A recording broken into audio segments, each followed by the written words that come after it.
Teman-teman, pernah nggak kamu ngerasa malu buat minta sesuatu ke orang? Apalagi kalau udah pernah dikasih sebelumnya. Rasanya kayak, masa minta lagi sih? Takut dibilang ngerepotin. Itu wajar, karena manusia, sebaik-baiknya mereka, tetap ada batasnya dalam memberi. Tapi beda cerita kalau kita bicara tentang Allah Subhanahu wa Ta'ala. Salah satu nama Allah Subhanahu wa Ta'ala yang bikin hati adem banget adalah Al-Wahhab, yang Maha Pemberi. Dan bukan cuma pemberi biasa, tapi pemberi yang tiada henti. Dalam bahasa Arab, bentuk kata wahhab itu bukan kata biasa. Itu bentuk yang maknanya hiperbola. Dalam arti positif tentu saja. Artinya, Allah nggak sekadar memberi sekali dua kali, tapi sering banget memberi.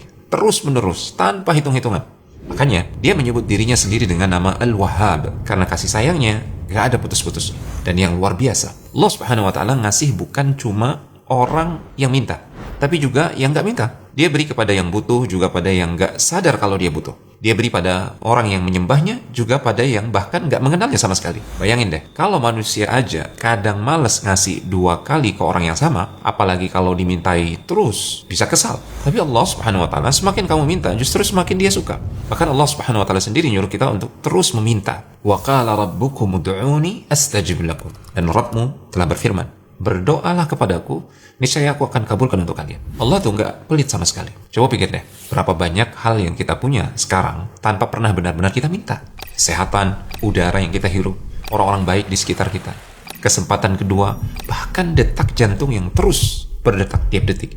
Itu semua adalah hadiah dari Al-Wahhab. Kalau kamu coba hitung satu persatu nikmat yang Allah kasih ke kamu, yakin deh, kamu bakal nyerah duluan. Karena nikmatnya nggak kehitung. Bahkan seringkali kita baru sadar betapa berharganya nikmat itu setelah hilang. Jadi, kalau Allah Subhanahu wa Ta'ala sendiri udah bilang, minta aja ke aku, kenapa kita harus ragu? Kalau dia udah kasih begitu banyak tanpa diminta, kenapa takut dianggap berlebihan saat meminta lebih?